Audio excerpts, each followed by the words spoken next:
Marcos 6. Tendo Jesus partido dali, foi para a sua terra e os seus discípulos o acompanharam. Chegando o sábado, passou a ensinar na sinagoga. E muitos, ouvindo-o, se maravilhavam, dizendo: De onde vem a este estas coisas? Que sabedoria é esta que lhe foi dada? E como se fazem tais maravilhas por suas mãos? Não é este o carpinteiro? Filho de Maria, irmão de Tiago, José, Judas e Simão? E não vivem aqui entre nós suas irmãs? E escandalizavam-se nele. Jesus, porém, lhes disse: Não há profeta sem honra, senão na sua terra, entre os seus parentes e na sua casa. Não pôde fazer ali nenhum milagre, senão curar uns poucos enfermos, impondo-lhes as mãos. Admirou-se da incredulidade deles. Contudo, percorria as aldeias circunvizinhas a ensinar. Chamou Jesus os 12 e passou a enviá-los de 2 a 2, dando-lhes autoridade sobre os espíritos imundos. Ordenou-lhes que nada levassem para o caminho, exceto um bordão, nem pão, nem alforge, nem dinheiro. Que fossem calçados de sandálias e não usassem 2 túnicas. E recomendou-lhes: Quando entrardes em alguma casa, permanecei aí até vos retirardes do lugar. Se em algum lugar não vos receberem nem vos ouvirem, ao sairdes dali, sacudi o pó dos pés em testemunho contra eles. Então, saindo eles, pregavam ao povo que se arrependesse. Expeliam muitos demônios e curavam numerosos enfermos, ungindo-os com óleo. Chegou isto aos ouvidos do rei Herodes, porque o nome de Jesus já se tornara notório.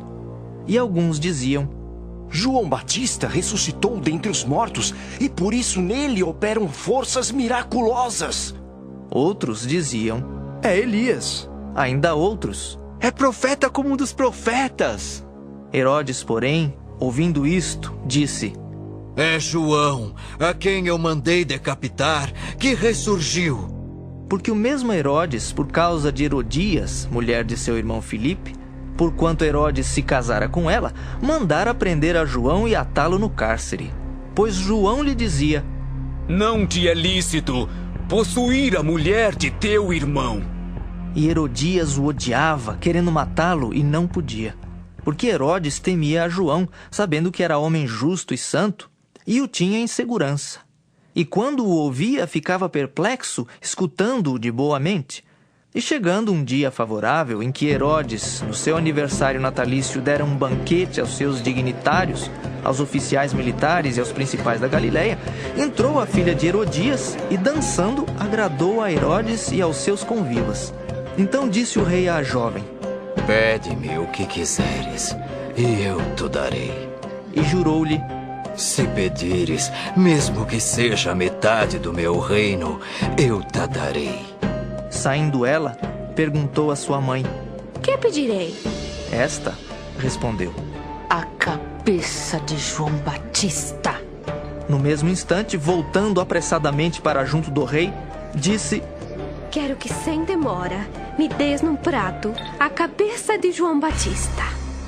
Entristeceu-se profundamente o rei, mas por causa do juramento e dos que estavam com ele à mesa, não lhe a quis negar.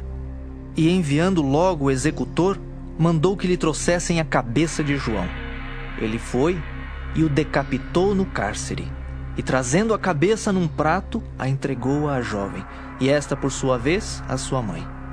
Os discípulos de João, logo que souberam disto, vieram, levaram-lhe o corpo e o depositaram no túmulo.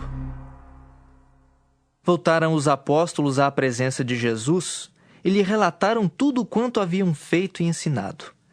E ele lhes disse: Vinde repousar um pouco, à parte num lugar deserto. Porque eles não tinham tempo nem para comer, visto serem numerosos os que iam e vinham. Então foram sós no barco para um lugar solitário. Muitos, porém, os viram partir e, reconhecendo-os, correram para lá a pé de todas as cidades e chegaram antes deles. Ao desembarcar, viu Jesus uma grande multidão e compadeceu-se deles, porque eram como ovelhas que não têm pastor. E passou a ensinar-lhes muitas coisas. Em declinando a tarde, vieram os discípulos a Jesus e lhe disseram: É deserto este lugar e já avançada a hora. Despede-os para que, passando pelos campos ao redor e pelas aldeias, comprem para si o que comer. Porém ele lhes respondeu: Dai-lhes vós mesmos de comer. Disseram-lhe: Iremos comprar 200 denários de pão para lhes dar de comer? E ele lhes disse: Quantos pães tendes? Ide ver. E sabendo-o eles, responderam: 5 pães e 2 peixes. Então Jesus lhes ordenou que todos se assentassem em grupos sobre a relva verde. E o fizeram, repartindo-se em grupos de 100 em 100 e de 50 em 50. Tomando ele os 5 pães e os 2 peixes, erguendo os olhos ao céu, os abençoou. E partindo os pães, deu-os aos discípulos para que os distribuíssem. E por todos repartiu também os 2 peixes. Todos comeram e se fartaram, e ainda recolheram 12 cestos cheios de pedaços de pão e de peixe. Os que comeram dos pães eram 5.000 homens. Logo a seguir, compeliu Jesus os seus discípulos a embarcar e passar adiante para o outro lado, a Betsaida, enquanto ele despedia a multidão. E tendo-os despedido, subiu ao monte para orar. Ao cair da tarde, estava o barco no meio do mar e ele sozinho em terra. E vendo-os em dificuldade a remar, porque o vento lhes era contrário, por volta da 4ª vigília da noite, veio ter com eles andando por sobre o mar, e queria tomar-lhes a dianteira. Eles, porém, vendo-o andar sobre o mar, pensaram tratar-se de um fantasma e gritaram, pois todos ficaram aterrados à vista dele. Mas logo lhes falou e disse: Tende bom ânimo, sou eu, não temais. E subiu para o barco para estar com eles, e o vento cessou. Ficaram entre si atônitos, porque não haviam compreendido o milagre dos pães. Antes, o seu coração estava endurecido. Estando já no outro lado, chegaram à terra e em Genezaré, onde aportaram. Saindo eles do barco, logo o povo reconheceu Jesus. E percorrendo toda aquela região, traziam em leitos os enfermos para onde ouviam que ele estava. Onde quer que ele entrasse nas aldeias, cidades ou campos, punha os enfermos nas praças, rogando-lhe que os deixasse tocar ao menos na orla da sua veste.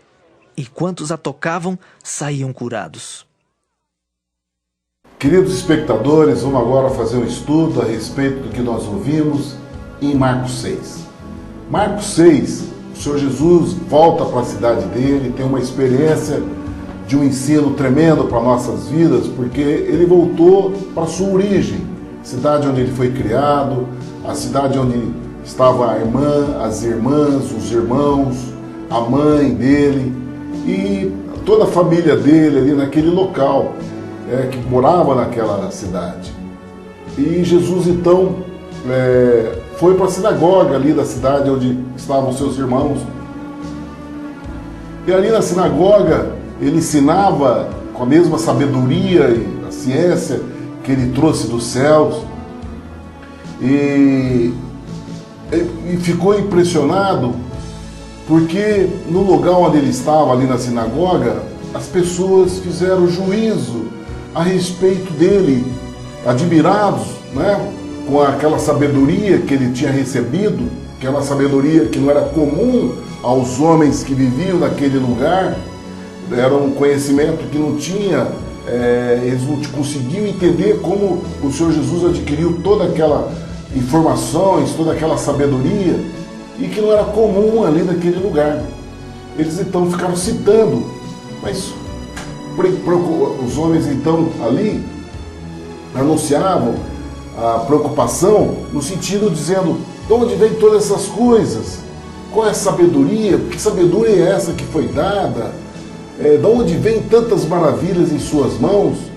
E o Senhor Jesus, que ali, naquela condição, eles demonstrando o conhecimento da família do Senhor Jesus, filho do carpinteiro, mas não é ele o filho do carpinteiro, não é ele o filho da Maria, não estão ele aqui os seus irmãos, citando a família do Senhor Jesus.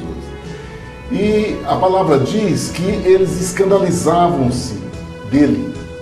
A palavra escandalizar-se, queridos, aqui nesse contexto significa não colocar fé,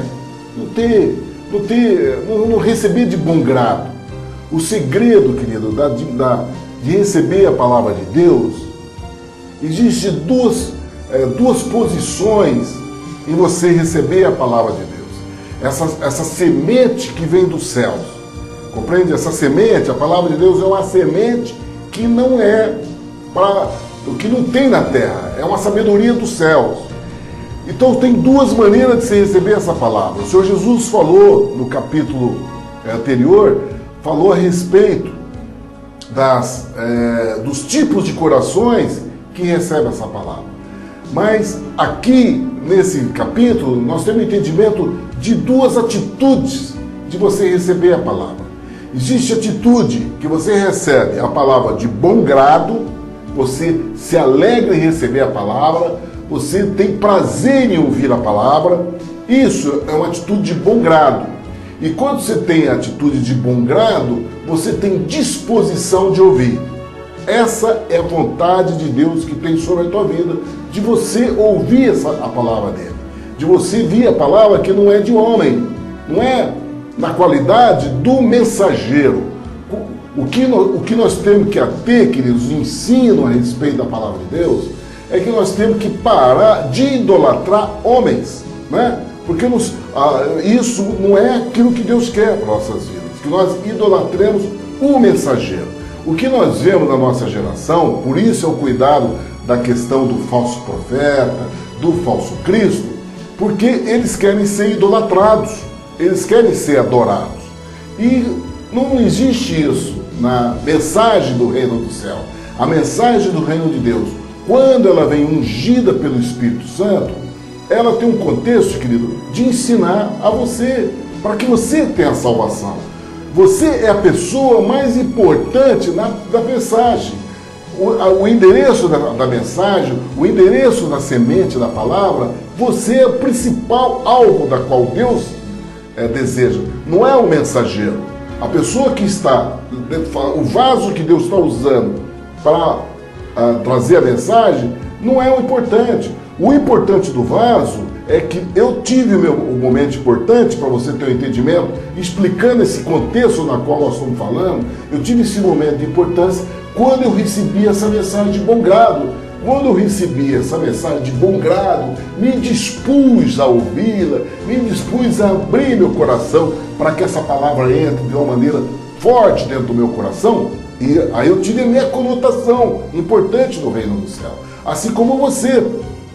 E por isso que o Senhor Jesus diz que nós devemos fazer o ID, de anunciar essa palavra, né? Você que está sendo chamado agora para receber essa palavra, e você está recebendo de bom grado, você tem a chamada de você fazer o ID, de você anunciar essa palavra.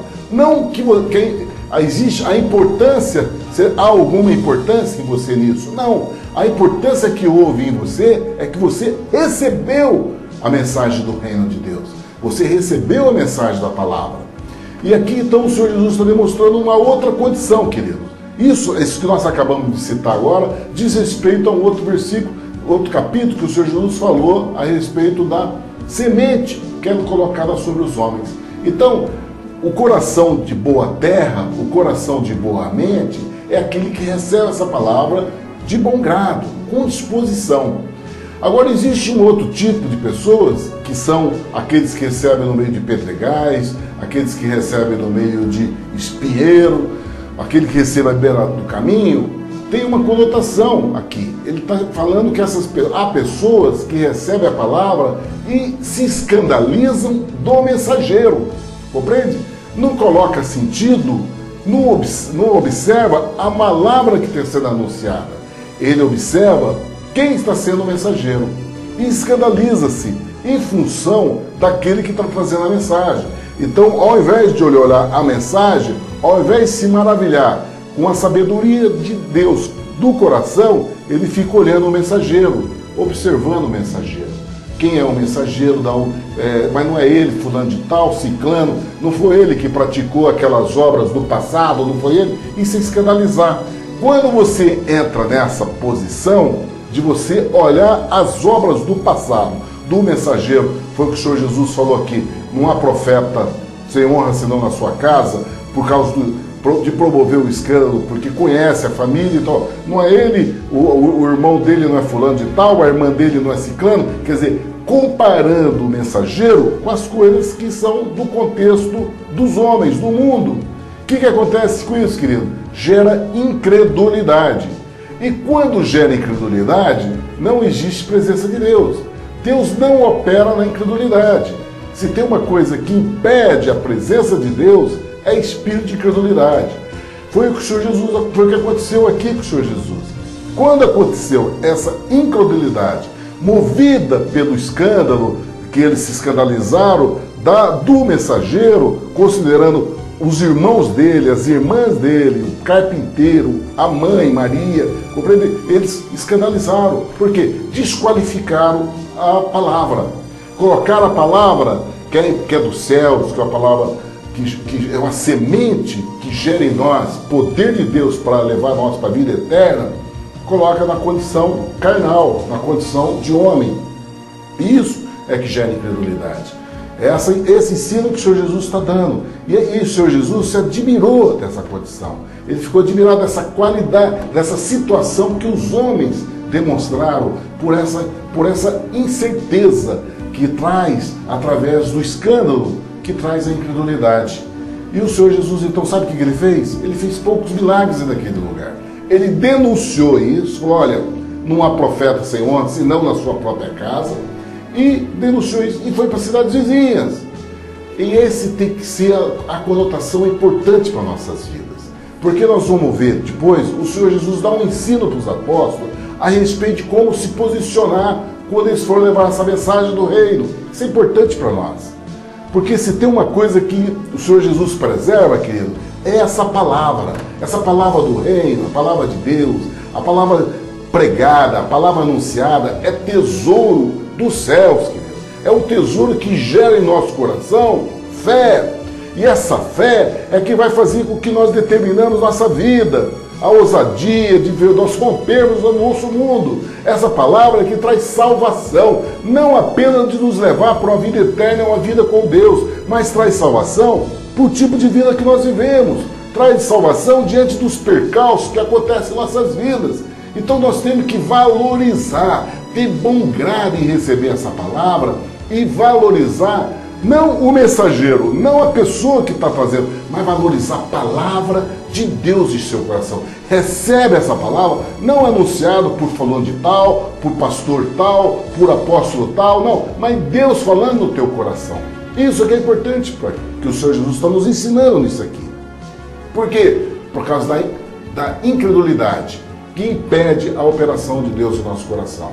E o Senhor Jesus, então, qual foi a posição dele? Ele saiu para as cidades vizinhas e percorreu outras aldeias ensinando essa palavra. Ele ia atrás de quem quer ouvir essa palavra.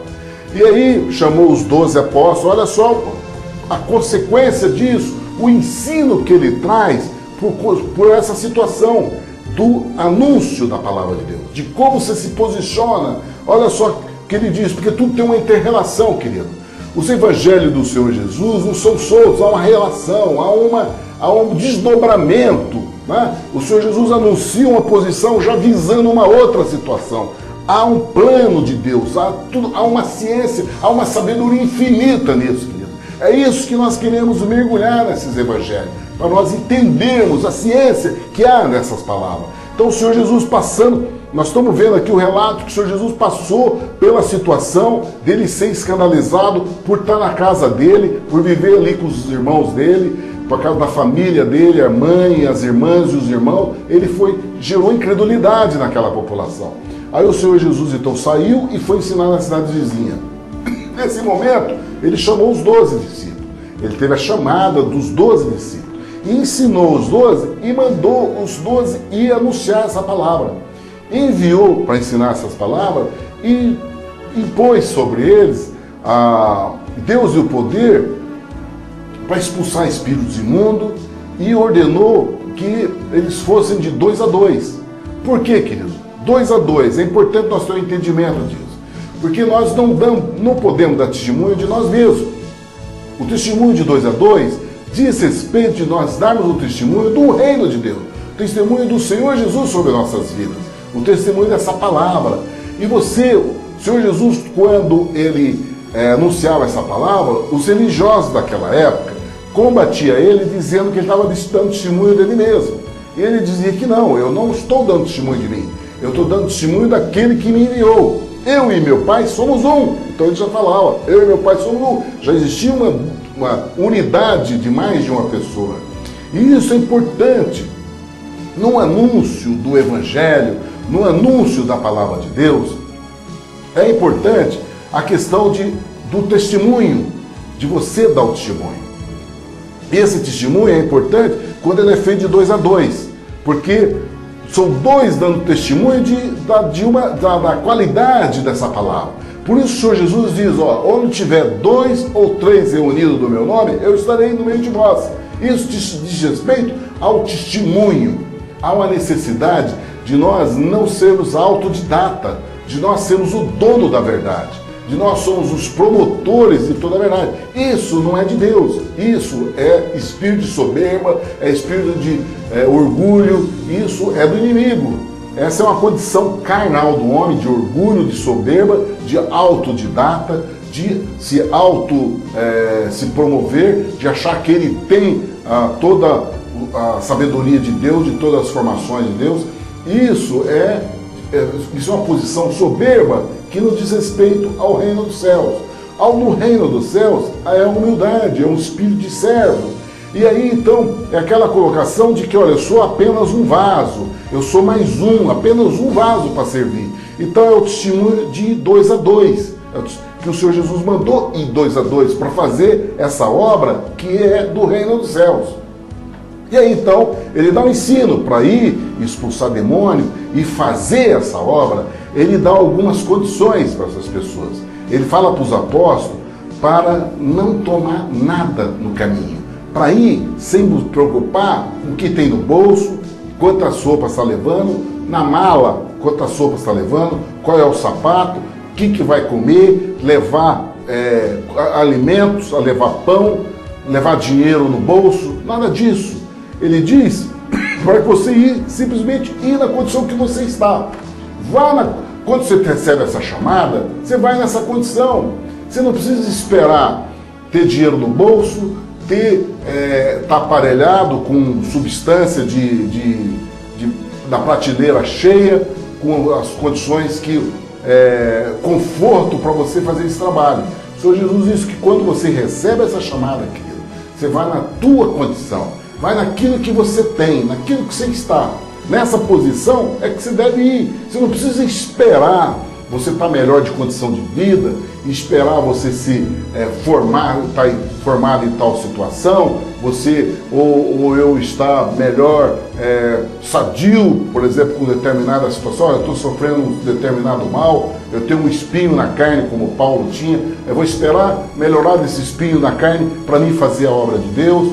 Ou você tem um problema no estômago, como Timóteo tinha, e Paulo até fala para ele como ele tem que se tratar, para ele exercer. Eu vou primeiro me tratar, na hora que eu sarar, aí eu vou fazer a obra de Deus. Não, não é isso. Quando o Senhor Jesus te chama, você vai na condição que você estiver, dentro daquilo que você tem, dentro de vestuário, de condição de financeira, nas condições de como você está calçado. Você não se preocupe, você não tem que ter duplicidade das coisas. Você não precisa ter reserva das coisas para você fazer a obra de Deus, porque Ele vai prover. Nosso Deus se chama Jeová Jiré, é o Deus da provisão. E é isso que nós temos que estabelecer. Por quê, querido? A palavra de Deus diz que toda nossa ação tem que ser pela fé. Você tem que, toda a sua ação na vida, você tem que agir por fé. Se não fizer por fé, você não é obra de Deus. Toda ação que envolve a operação do Espírito Santo, você tem que agir através do poder da fé na tua vida. Então você vai na sua condição, não importa qual seja a limitação que existe na tua vida, financeira, de saúde, de vestuário, de condição através de estrutura de prédio, estrutura, nada disso, filho. Você vai como você está. Quando o Senhor Jesus te manda fazer o IT, que Ele te chama, te dá o poder para expulsar demônio e pregar a palavra do reino, você vai na tua condição. E aí então ele diz, para você, quando você entrar numa casa, quando você chegar num lugar para anunciar essa palavra, se essa casa te receber, você fica nela até você partir daquele lugar. Você não deve ficar sendo objeto de, sabe, de não fica um pouco aqui, outro por abençoar tal irmão, porque isso diz respeito à carne, de você atender a sua ansiedade, não só sua, como das pessoas que estão ali. Não, se o Senhor te levou você para um lugar para você exercer essa palavra, você não tem que ficar pulando, sabe, de galho em galho, foi da casa de um e na casa do outro. Não, você conclui aquele trabalho que Deus te deu naquele local, no local que Jesus te levou. Você vai concluir, você vai receber convites para ir dormir no fulano de tal, para passar um dia na casa de tal, para você se deleitar num churrasco na casa de fulano de tal. Querido, essa cautela que o Senhor Jesus está dando, tem com sua vida. Por quê? Porque a partir do momento que você começa a atender à vontade do homem, você deixa de atender à vontade de Deus, que te destinou um trabalho. Você tem um destino de trabalho, você tem um objetivo, você tem um alvo, e esse alvo não é seu, é de Deus. Você é um simples vaso. Então você não tem que estar atento à vontade dos homens e à vontade da tua carne. Você tem que ter cautela, esperar que Deus te conduza. E Ele dá esse ensino. Quando não te receberem, chegou no lugar, Deus levou você para um lugar para anunciar a palavra. Quando esse local não te receberem, Ele diz que você deve sacudir o pó das suas sandálias. E quando sair daquele lugar, você sacode a pó da sandália. Não faz nenhum juízo. Deixa que é Deus que dá. Você sacode o pó da tua sandália para você não ser cúmplice do pecado alheio. Só que você não ser cúmplice do pecado alheio. Eles que rejeitaram o anúncio da palavra do reino do céu. Você não vai ser cúmplice. Sacode o pó e vai para o seu destino. Continua indo. Porque ele diz que esse local vai receber juízo maior do que Sodoma e Gomorra. Maior do que Sodoma e Gomorra. Então, essa qualidade da mensagem na qual o Senhor Jesus nos chama, há um poder tremendo nisso. Nós temos a conotação humana de nós queremos sobrepor a vontade de Deus, de abafar a vontade de Deus. Quando a gente se agrada das coisas do mundo, quando a gente se agrada das atenções, quando a gente se envolve com a atenção do mundo, com a posição da qual o mundo nos acolhe, a gente tem um juízo de interpretação da nossa carne que nós temos que ter cuidado. Porque muitas vezes nós estamos sendo coniventes com o pecado alheio, quando nós devíamos fazer isso, de sacudir o pó da sandália e partir. Então a gente tem que ter cautela, porque senão nós vamos ser cúmplices do pecado alheio.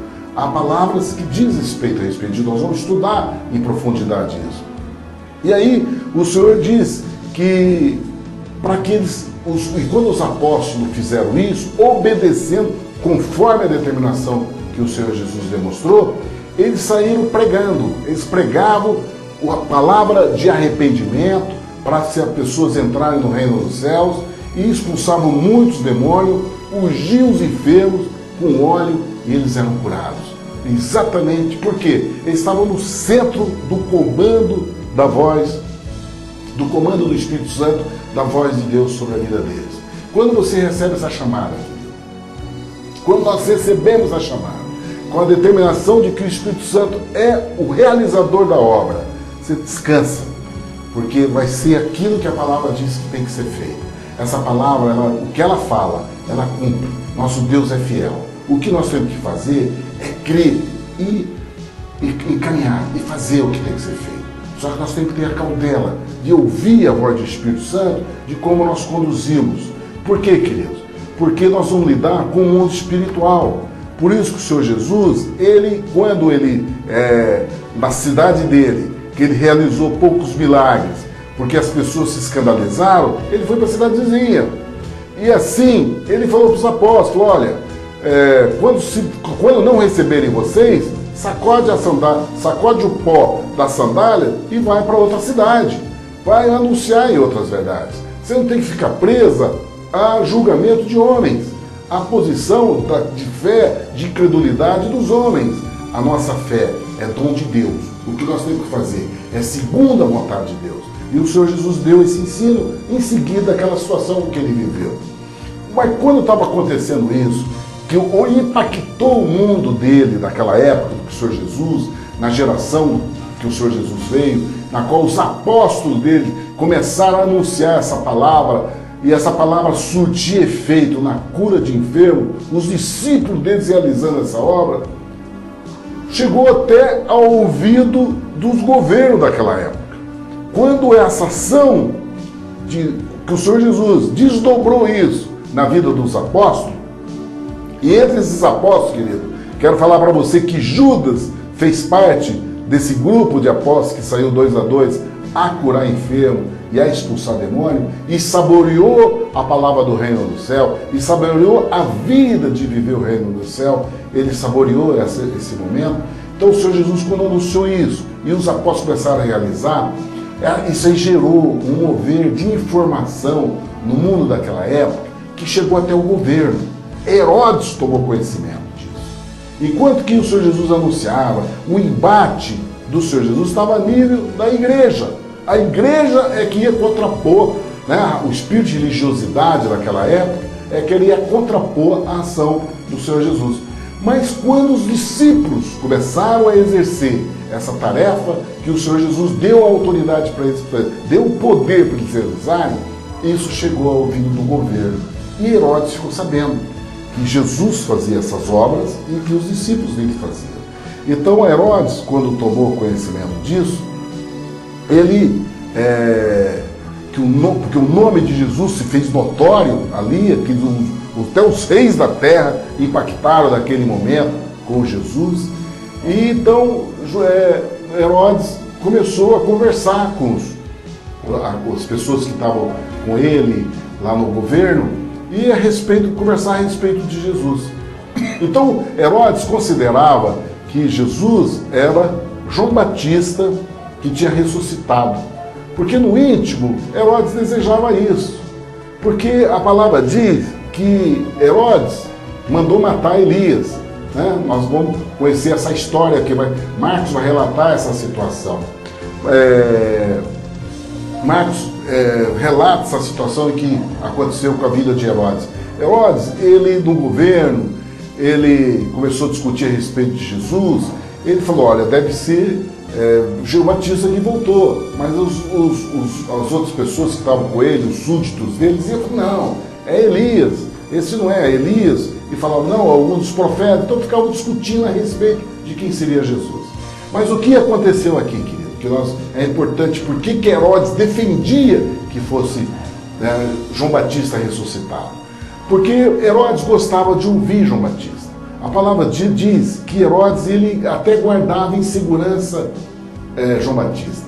Porque João Batista ele denunciava Herodes pela condição de vida que Herodes vivia, dele estar vivendo com a mulher do irmão, né? Ele vivia em uma condição de adultério. Herodes, que se dizia judeu, ele se dizia ele fazer parte da igreja do Senhor Jesus naquela época, tanto é que tinha dentro da igreja um partido de religiosos ligado a Herodes, chamado Herodianos, porque era a postura religiosa de Herodes. Ele era um homem religioso, ele frequentava a igreja daquela época, ele tinha um conhecimento. E Herodes, só que ele cometeu esse erro, né? O erro de cometer o adultério, de viver com a irmã, com a esposa com a esposa do irmão. E João Batista, sabia que Herodes ouvia ele, João Batista denunciava o pecado dele. E aí Herodes, a palavra de Deus diz que Herodias, quando ouvia isso, Herodias queria matar João Batista. Herodias tinha um plano de matar João Batista, para calar aquela voz que denunciava o pecado do rei. E ela sabia que entristecia Herodes, ela sabia que deixava Herodes triste com aquela palavra. E então Herodes diz que Herodes ele guardava João, ele guardava em segurança, não permitia que Herodias matasse João. Ele não permitia, ele defendia João, para não permitir que Herodias matasse. E a palavra diz que ele gostava de ouvir de boa mente João. Ele ouvia João. Essa posição que o Senhor Jesus falou a respeito dessa posição de João Batista, de Herodes. Porque teve uma certa ocasião que o Senhor Jesus falou para os apóstolos, cuidado com o fermento de Herodes. Qual é o fermento de Herodes? É esse fermento, de você ouvir a palavra de Deus, ouvir a mensagem do reino do céu e você não converter os seus maus caminhos, de você não mudar a sua condição. Você está vendo que essa palavra é anunciadora, que denuncia o teu pecado, denuncia sua obra de vergonha, que te coloca você numa posição de vergonha, que te coloca você numa posição contra a lei de Deus, contra os mandamentos de Deus, coloca você numa posição de inferno, de condenação. Você está ouvindo essa mensagem, mas em função da tua posição, da tua graduação, do teu trabalho, suas obrigações com o mundo, você ouve, até entende, mas você não muda a tua postura, você não muda. E esse é um fermento perigoso, que o Senhor Jesus diz, cuidado com o fermento de Herodes, porque é a posição daquele que ouve a palavra com boa mente, ouve a palavra, frequenta a igreja, mas não muda o teu caminho, continua praticando mal, continua com um pé no mundo e um pé na igreja. Esse é o fermento de Herodes, porque aconteceu com Herodes. Por quê, queridos? Nós temos que ter cautela com esse fermento, porque o que vai acontecer com a vida de Herodes pode acontecer com a vida de qualquer um de nós que temos essa claudicação com relação a ouvir a palavra de Deus e não determinarmos nossa vida, e não mudarmos nossa vida, não temos esforço em fazer conforme a vontade de Deus sobre nossas vidas. Então o que aconteceu com Herodes? Aí aconteceu um dia, e aqui Marcos fala como ocasião favorável. Por quê? Nós estamos sabendo que Herodias queria matar João Batista e que Herodes defendia João, guardava ele em segurança. Mas aconteceu um dia que Herodes fez uma festa e tinha muitos convidados, e nessa festa dançou a filha de Herodias, que era uma menina formosa, né? E a dança dessa menina foi tão impactante ali naquela festa. Ela foi movida de um espírito de sedução, de malícia, de uma tal forma que Herodes, seduzido por aquela situação, ele chegou para a menina e falou, olha, pede o que você quiser, eu te dou até metade do meu reino. O que você quiser, eu te dou. Até metade do meu reino, eu te dou. Olha só o poder de sedução que aquela dança gerou ali, né? Como o homem que segue o fermento de Herodes está sujeito à ação do inferno, de sedução, de malícia, de envolvimento, que traz, e chega uma hora que acontece o erro, a claudicação que detona e que faz com que ele estrague a vida e que condena a sua vida para a eternidade. Foi o que aconteceu com Herodes. Herodes, então, embora ouvinte de João Batista e preservar João Batista, ele chegou numa condição que ele não podia fazer mais nada com João. Olha só o que aconteceu. Quando ele ofereceu isso, até metade do reino, a menina, que era uma menina mal criada para viver em função de uma mãe que tinha uma mente maligna, né? Que tinha uma mente que conduzia a vida do lar dela através da malícia, através de uma autoridade, né? Assim como Acabe viveu no tempo dele, do rei, quando era rei. Era essa palavra que João dava, que João tomou a posição de Elias, denunciando o pecado do rei, por causa de uma rainha maligna, que seguia espírito maligno. E aqui Herodias estava nessa condição. E essa menina, criada nesse lar, totalmente envolvido, através de uma posição de uma autoridade maligna, que era a mãe dela, Herodias, essa menina foi e perguntou para a mãe, mas o que eu peço? E a mãe falou, a cabeça de João Batista. E foi o que aconteceu. A menina chegou diante dos convidados e falou, eu quero que você me serva num prato a cabeça de João Batista. E Herodes, diante de todos aqueles convidados, ele ficou triste, a palavra diz que ele ficou triste, entristeceu-se, diz, o rei entristeceu-se muito, ele entristeceu-se muito, mas ele era acostumado a ser rei. E o que é rei? Rei é não abaixar a guarda, né? O rei nessa condição do mundo, é não abaixar a guarda, se manter na autoridade, de não deixar com que as pessoas se vejam fraqueza, né? Esse é o império do mundo, é a postura imperial, essa postura que não se dobra e que não deixa mostrar fraqueza, que não mostra fraqueza. Ele tem que se mostrar forte em qualquer circunstância. Embora o coração dele estivesse muito triste, mas ele tinha que mostrar a posição imperial, porque é isso que o mundo ensina. E aí então ele foi, por causa dos convidados, mas por causa do juramento, e os que estavam com ele na mesa, ele não negou o pedido da menina. E foi o que aconteceu. A menina recebeu na bandeja a cabeça de João Batista, que foi entregue para a mãe Herodias. Querido, a história de João Batista nós vamos ver lá no livro de Atos, vamos ver que esse homem teve um final triste.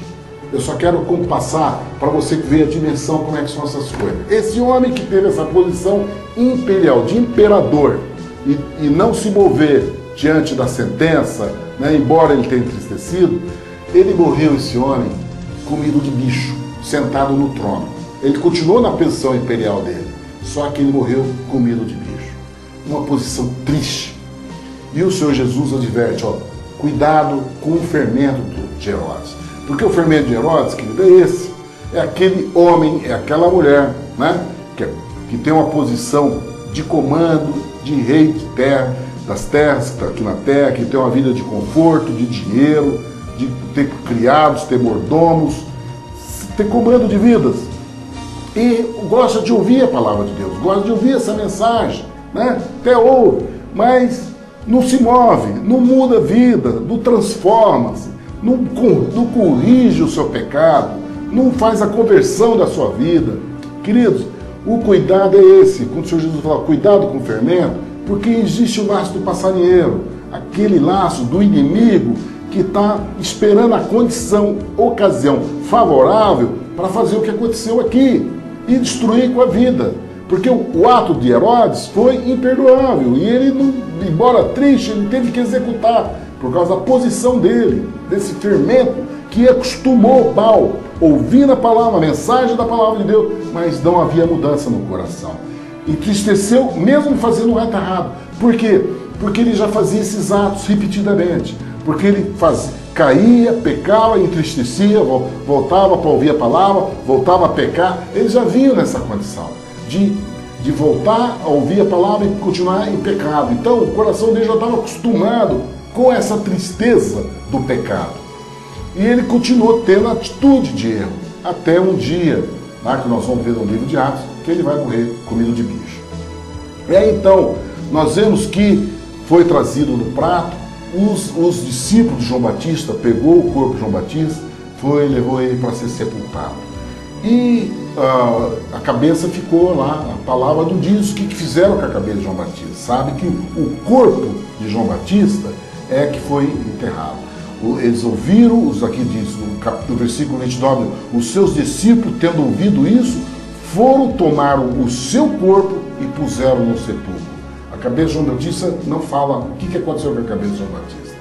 E depois disso, os apóstolos do Senhor Jesus ficaram sabendo disso e levaram para Jesus essa notícia. Né? O Senhor Jesus ouviu essa palavra. Olha só a posição do nosso Deus, que deve ter sido entristecido muito quando ouviu essa notícia. Ele mesmo falou, olha, o que os homens fizeram com João Batista, ele veio através de uma postura de comer mel silvestre, gafanhoto, vestindo pelo de cabelo, postura, né, humilde, simples. A única coisa que ele tinha era a voz, porque a postura dele era fraca, era de comer mel silvestre, gafanhoto e vestido as vestes dele eram de pelo de cabelo e cinto de couro, uma postura frágil, né? Mas o que ele tinha era uma voz do deserto, essa voz do deserto que anunciava a palavra de salvação e de arrependimento. Isso, queridos, olha só, o Senhor Jesus fala, quando veio João Batista nessa posição, olha o que fizeram com ele, compreende? E o Senhor Jesus, então, quando recebeu essa notícia, a postura dele foi, acabou de ouvir, ele não fez nenhum comentário a respeito. Ele falou, vinde, vamos daqui, vamos sair daqui, vamos para outra parte, a um lugar deserto, repousar um pouco. O que ele foi foi precisar de descanso, chamou os apóstolos, vamos repousar, vamos para o outro lado, vamos repousar. E aí então, porque muitas pessoas vinham procurar o Senhor Jesus, ele não tinha tempo nem para comer, ele tinha tempo. Ele falou, vamos então repousar. E aí os apóstolos então foram num barco para um lugar deserto.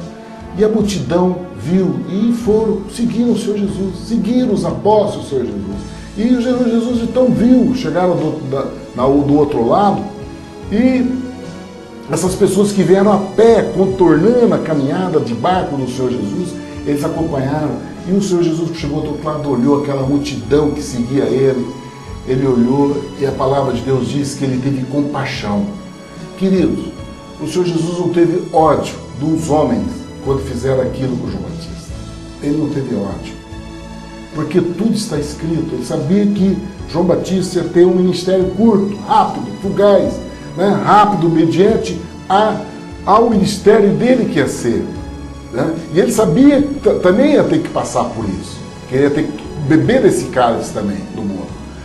Porque é assim, o Senhor Jesus falou, se fizeram isso com os mestres, com ele que é mestre, que dirá com seus discípulos. Então nós sabemos que o mundo vai trazer essa condenação para os filhos de Deus. Assim como João Batista, assim como ele também vai receber o juízo deste mundo de crucificação. Então, o Senhor Jesus, ele ali olhou para aquela multidão e teve compaixão, porque é assim os olhos de Deus, querido. Os olhos de Deus, ele está olhando a condição miserável do homem. Por isso que ele é um Deus de misericórdia, ele é um Deus de amor. Por isso que a palavra chama, nosso Deus é amor. Porque não existe ódio nele, não existe tristeza nele. Né? Apesar de ele ter recebido aquela notícia, o triste, que qualquer um que tivesse essa notícia de uma pessoa tão querida como João Batista, era para o Senhor Jesus, porque João Batista era primo, era consanguíneo dele, tinha um grau de parentesco consanguíneo com ele. João Batista tinha essa convivência com ele. E nesse momento de tristeza, o Senhor Jesus ele não teve lágrimas. A lágrima do Senhor Jesus nunca foi de compaixão por homens, por situação dessa. A lágrima do Senhor Jesus, a compaixão dele, era por essa condição, de ver a condição miserável do homem, né? De precisar, como ovelha que precisa de pastor, viu aquela multidão perdida ali. Porque ele sabia que João Batista tinha o melhor. João Batista estava no reino dos céus. Ele não tinha que ficar derramando lágrimas por aquilo que é a vitória do Senhor Jesus, que é a vitória de Deus sobre as nossas vidas. É a vitória do reino dos céus sobre a nossa vida. E aí então, o sentimento do Senhor Jesus foi voltado para aquela população, aquela multidão de pessoas que estavam buscando ele. E o Senhor Jesus viu que era como ovelhas. E ele então chamou os apóstolos, preocupado com aquela multidão, e pediu para os apóstolos arrumar como alimentar aquele povo. Ele estava preocupado porque dali era deserto, o dia já estava avançado, estava chegando já à noite, e ele não queria despedir aquelas pessoas com fome. E aí então ele pediu para os apóstolos dar alimento para eles. E os apóstolos falaram, nós não temos recurso, não temos como nós gastarmos 200 denários, 200 dinheiros de pão aqui no deserto, não tem como nós alimentarmos esse povo. E o Senhor Jesus falou, mas o que vocês têm aí? Aí eles falaram, nós temos 5 pães e 2 peixes. E o Senhor Jesus falou, então mande eles assentarem em grupos de 100 e de 50. E aí essas pessoas se assentaram ali na relva, naquele lugar, né? E o Senhor Jesus então pegou o pão, pegou o peixe, abençoou, partiu. E isso, querido, o Senhor, tomando esses 5 pães e 2 peixes, quando ele abençoou olhando para o céu, partindo, deu aos seus discípulos.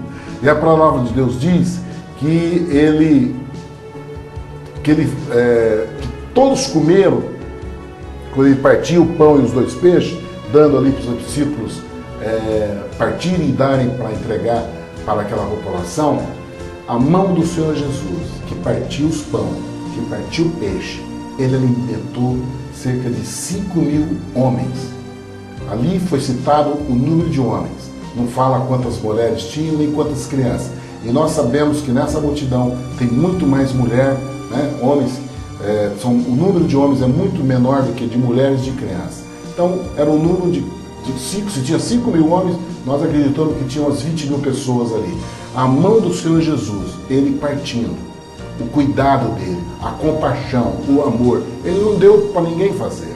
Ele não deu, ó, fulano de tal, vem aqui parte. Ele não delegou para ninguém, ele próprio, querido. Ele não delegou ninguém a função que era dele. Ele não delegou para ninguém. A chamada que Deus deu para ele cumpriu, ele como filho de Deus, e nós temos que estar atentos a esses cuidados. Se você tem a chamada a exercer um trabalho no reino do céu, você não tem que delegar ninguém para fazer. Você tem que fazer porque a unção está sobre a tua vida. Foi o que o Senhor Jesus fez. Ele mesmo partiu o pão e o peixe, alimentou só de homens, 5 mil homens. E a palavra de Deus diz que ainda sobrou 12 cestos, cheia de pedaços de pão e peixe. Esse é o esforço, né? A postura do esforço de espera, de operar o milagre de Deus, de operar a presença do milagre de Deus. Aqui nós vemos duas posições importantes nessa condição. Primeiro, um lugar de conforto, de fazer com que as pessoas se assentem para esperar o milagre de Deus. E depois, a posição de você mesmo, que recebeu essa ordem do céu, que recebeu a chamada, a unção. Você não tem que delegar, é você que tem que fazer. E o Senhor Jesus determinou e fez, operou o milagre de alimentar. E aí então chegou para os discípulos e mandou os discípulos ir para o outro lado, né, ir para diante. Ele queria pregar e ensinar em outros lugares. Enquanto isso, que ele mandou os discípulos ir para o outro lado, ele mesmo exercia a despedida do povo. Ele mesmo foi lá despedir a população. Novamente, ele não delegou ninguém para fazer isso. Ele próprio foi lá e despediu a população. Esse é o amor de Deus por nossas vidas. Ele tem uma relação pessoal conosco, querido. Por isso que o reino de Deus, o reino dos céus, querido, não é feito através de religião, de pessoas que sejam porta-voz de você na presença de Deus. Isso é espírito de religiosidade. Nós temos que entender isso, querido. Que no reino dos céus, estabelecido pela obra na cruz do Calvário, o Senhor Jesus abriu o véu. É Ele que quer que você peça através da sua boca. Essa postura de sacerdotes, de pastores está levando você diante de Deus. Não, isso não é a vontade de Deus. Você até pode pedir para as pessoas intercederem para a tua vida, mas você jamais pode se abster de você chegar diante de Deus e pedir. Você jamais pode fazer isso. Porque o reino de Deus é estabelecido dessa maneira. É de uma relação particular. É uma relação pessoal com Deus. É uma relação pessoal no nome do Senhor Jesus que você faz com Deus. Ninguém tem que levar você para diante de Deus. Ninguém. O Senhor Jesus fez essa obra na cruz do Calvário. Ele morreu na cruz do Calvário para fazer isso. Não deixa o diabo, nem congregação religiosa, tirar essa bênção que você tem sobre a tua vida. É esse amor que o Senhor Jesus tem por nós. Ele mesmo que partiu o pão, ele mesmo que partiu o peixe para alimentar aquela multidão, e foi ele mesmo que foi lá despedir. Esse é um ensino que nós temos que entender, que é a relação pessoal que ele tem conosco. E aí então o Senhor Jesus diz que, despedido da multidão, ele foi para o monte orar. E olha que a proposta dele era descansar. Ele chamou os apóstolos para descansar. Mas não houve descanso, pelo contrário, ele foi ainda se empenhar para alimentar aquele povo, aquela multidão que seguia ele. Mas aí então aquela multidão que foi alimentada pela mão do Senhor Jesus, pela própria mão de Deus, voltou para casa feliz, despedida por ele, feliz, e voltaram contando as maravilhas que estavam vendo, com o estômago cheio, felizes, todos alegres, com uma unção de ordem pessoal tremenda, aquele alimento que recebeu da própria mão do Deus vivo. E aí, querido, o Senhor Jesus foi para o monte orar, porque busca, assim como nós temos que aprender a ter esse momento de nós termos o nosso monte, onde a gente se coloca diante de Deus. É essa particularidade que nós temos que ter com o nosso Pai, com o nosso Deus, com o Senhor Jesus. Nós estamos chamados a essa intimidade, e nós vivemos essa intimidade com Ele. E aí então o Senhor Jesus, então chamado, foi para o monte. Aí ele observou, que ele viu que os discípulos estavam ali no barco, lutando contra as ondas, porque as ondas vinham cada vez mais fortes, e os apóstolos lutando para romper aquelas ondas. E o Senhor Jesus então saiu do lugar, foi sobre o mar, e a palavra diz que ele, andando sobre o mar, foi de encontro com os apóstolos que estavam lá se esforçando, né, porque estava lutando contra a onda do mar que vinha contra eles, né? E aí então, por causa que o vento era muito forte, e o Senhor Jesus então passando por eles, né, ali, eles se assustaram, eles viram o Senhor Jesus passando, o Senhor Jesus ia à frente do barco para ter um encontro com os apóstolos. Eles se assustaram naquela noite, com o vento forte, eles lutando ali, remando, viram o Senhor Jesus andar sobre as águas, eles olharam e não identificaram. Eles viram como se fosse um fantasma e se assustaram. E o Senhor Jesus olha para eles e fala: tem de bom ânimo, sou eu, não temais. Olha que coisa linda, né? Por quê, queridos? E isso acontece em nossas vidas. Muitas vezes nós estamos na luta, vivendo a vida de Deus, vivendo a presença do Senhor Jesus, vivendo os milagres no nosso dia a dia, na nossa condição de frequentando igreja, vendo a operação de Deus nas nossas vidas. Mas a palavra de Deus diz que no mundo teremos aflições. Então, às vezes nós vamos passar por aflição. E às vezes essa aflição é tão forte em nossa vida, e às vezes nós estamos distantes do Senhor Jesus, muitas vezes essas aflições nos distanciam da fé, né? Nos colocam numa condição de fé que nos limita ali, uma fé que se torna muito pequena, que tira a presença do Senhor Jesus de nossa vida. E aí, essa aflição, quando vem o Senhor Jesus, vem ao nosso socorro, a gente até assusta, achando que aquilo é o final, né? Aí a gente se desespera, achando: agora acabou, eu estou anulado, agora acabou com a minha vida, pronto, assustou. Por quê? O socorro do Senhor Jesus vem, a gente se assusta até com esse socorro. Por quê? Porque é um mundo sobrenatural, querido. O milagre e a ação de Deus é sobrenatural.